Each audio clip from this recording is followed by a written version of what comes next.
Did you know that Sanskrit is the only language whose dictionaries cannot cover all its words? In my class for beginners, students always come to me with a long face and say, Mahodaya, I cannot find the meaning of many words in the dictionary. I am finding it very difficult. Immediately I will ask, what did you search in the dictionary? They will say something like bimbasya or dhavitavan. I will tell them that you will never find those words in the dictionary, because if they start putting all that in the dictionary, I don't know how many volumes of dictionary will be needed to cover everything. Namamsi. My name is Shubha. I am a native Sanskrit speaker and a Sanskrit teacher, and this channel Tattvam is all about Sanskrit related content. In this video, I will be telling you about Panini's Vyakaranam in a very simple manner that will be easy to understand. This is going to be very interesting. Most of you know that Panini's major work is Ashtadhyayi. It is a main grammar book for Sanskrit language. Though it was Panini who wrote this work, the grammar is called Trimuni Vyakaranam because equally important are the Vartika on Ashtadhyayi by Katyayana and Bhashya, that is commentary on this by Maharshi Patanjali. Since all these three are necessary to completely understand the Vyakaranam, the Sanskrit Vyakaranam is called Trimuni Vyakaranam. In fact, in most Sanskrit grammar classes, the following shloka will be recited to give our respect to the three sages, Panini, Katyayana, who is also known as Vararuchi, and Maharshi Patanjali. The shloka goes like this: Vakyakaram Vararuchim, Bhashyakaram Patanjalim, Paninim Sutrakarancha, Pranatosmi Munitrayam. The meaning of the shloka is, I bow down to the three Munis, Vararuchi, the Vakyakara, to Patanjali, who wrote the Bhashya, and to Panini, who wrote the Sutras. I will make a separate video to explain what is a Sutra, a Vartika and a Bhashya. In this video, I will focus on Paninian grammar. Also, another very important point here is, many people think that based on Panini's rules, the Sanskrit language is formed. It is not like that. The truth is, based on how the language was used, Panini Maharshi formulated the grammar. It is said like this: Prayoga Sharanam Vyakaranam, meaning Vyakaranam is based on usage and not the other way around. And it is said that Panini is not the Srashta of Shabdas, meaning Panini is not the creator of Shabdas. Rather, he is the Smarta of Shabdas, meaning he is the registrar of Shabdas. Maharshi Panini was a very keen observer. He observed the way the language was used in the world, in the Loka. He also took into consideration the usage of the language in the Vedas. I had told in the previous video that there are two types of Shabdas, Sadhu Shabda and Asadhu Shabda.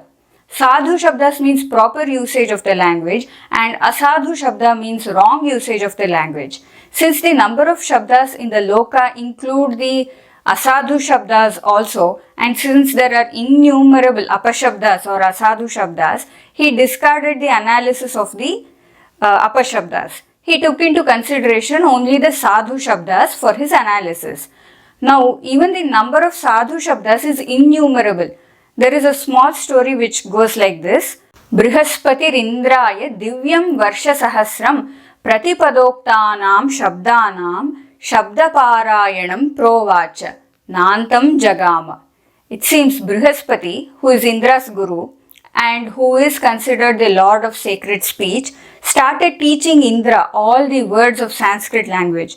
He taught him for 1000 divine years. 360 human years is equal to 1 year for the gods. So in human years, Brihaspati taught Indra 360,000 years, and yet he was not able to complete the study. Hence it is said that studying the words one by one is not the way to study a language. Especially in a language like Sanskrit, where anyone can create words, the number of Shabdas becomes innumerable and it is impossible to catalogue them. Did you know that Sanskrit is the only language whose dictionaries cannot cover all its words? In my class for beginners, students always come to me with a long face and say, Mahodaya, I cannot find the meaning of many words in the dictionary. I am finding it very difficult. Immediately I will ask, What did you search in the dictionary? They will say something like bimbasya or dhavitavan. I will tell them that you will never find those words in the dictionary, because if they start putting all that in the dictionary, I don't know how many volumes of dictionary will be needed to cover everything. You have to just look for the root word. If you want to know the meaning of bimbasya, then look for bimba in the dictionary. You must have the knowledge of pratyayas to make out the meaning of bimbasya. So the founders of Vyakarana came up with the concept of Prakriti and Pratyaya. Prakriti refers to the root word and Pratyaya refers to the suffix. We can easily produce many words just by adding Pratyayas to the root word. Here are some examples. Dhavati means runs, Dhavakaha is a runner, Dhavitum to run, Dhavitavyam must run, Dhavitam was run by, Dhavitavan ran, Dhavita one who runs, Dhavitva after having run, Dhavaniyam must run. In these examples, if I break the word into Prakriti and Pratyaya, then we will get this. Dhav plus Dhav is the Prakriti and Tip is the Pratyaya. So, and Dhav plus Nul, like this. If you observe this list, you will see that all the words have the same root Dhav. We have derived various words from one root word. Panini made a list of all these root words. These root words are called dhatus, and Panini's list of root words is called Dhatu Patha, which is an auxiliary work for the Ashtadhyayi. He did not include the list of dhatus in Ashtadhyayi, but created a supporting auxiliary work called Dhatu Patha, where he provided the list of 2000 root words. Each dhatu can generate thousands of words. There are many pratyayas too. In Panini's Ashtadhyayi, chapter 3, 4 and 5 are dedicated to the topic of pratyayas. In a book with 8 chapters, if 3 chapters are dedicated to this topic of pratyayas, you can imagine how big the topic is. Also, like Dhatu Pata, there is another auxiliary book to the Ashtadhyayi which is called Ganapatha. This is a list of nominal stems. In Ashtadhyayi, there are some sutras, like for example, Kathadibhyaha Shthak. In this sutras, we will be wondering what Panini is including in Adibhyaha, meaning etc. What all comes under that will be listed out in the Ganapatha. Panini has also written another book called Linganushasana Sutra Patha. This contains sutras which help in deciding the gender of the word. Also, Maharshi Panini wrote the Paniniya Shiksha, which deals with proper pronunciation of Sanskrit sounds, and the Paniniya Shiksha is also a Vedanga. In my video series, Sanskrit Alphabet for Beginners, where I teach proper pronunciation of Sanskrit sounds, I keep referring and quoting verses from Paniniya Shiksha. If you haven't yet seen those videos, please do check them out. To give an idea of how words can be formed in the Sanskrit language, here is the flowchart. Before I explain this, I would like to thank my teacher Dr. Tilak Rao, who explained this concept beautifully during my MSc Vedic Science course from MIT IIKS. If we take one dhatu, which is the root of a word, we can do many things. We can add a krit pratyaya and make it a noun stem. Say for example, from pa, which is a dhatu which means to drink, I can create words like patru, meaning one who drinks. This is just one example that I'm giving. We can actually create many words like payakaha, paniyam, etc. We can add a ting pratyaya and make it a verb.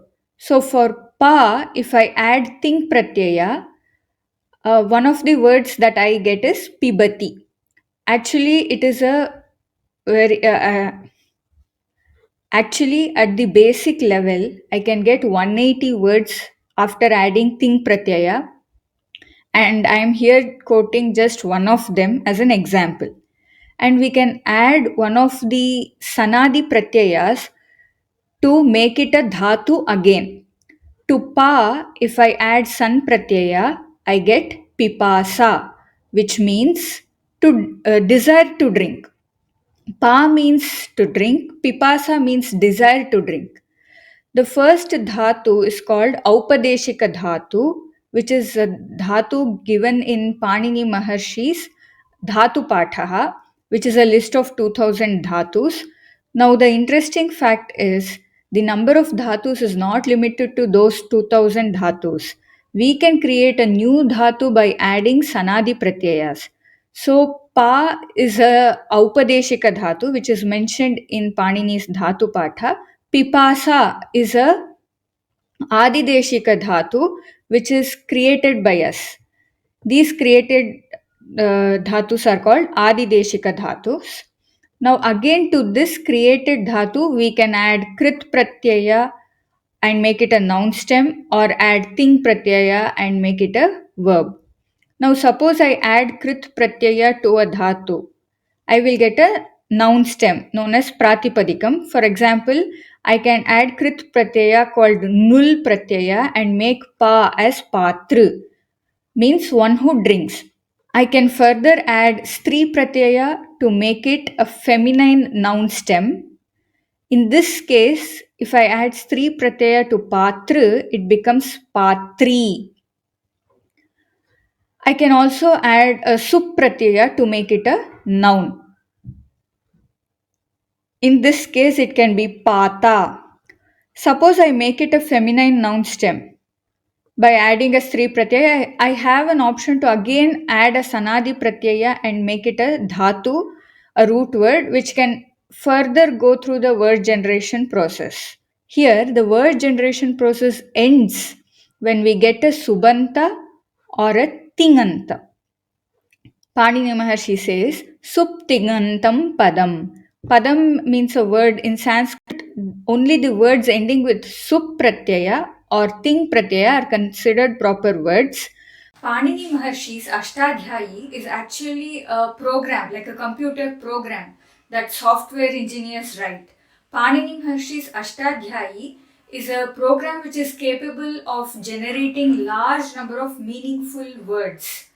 That is the reason why even in the modern day, there is a huge demand to understand and learn Panini's Ashtadhyayi, especially in the field of natural language processing. Did you find this video useful? If yes, then please type Tasmai Paninaye Namaha in the comments. And please do share this video with interested people. And if you have not yet subscribed to Tattvam, then please do subscribe. That will definitely help me in growing this channel.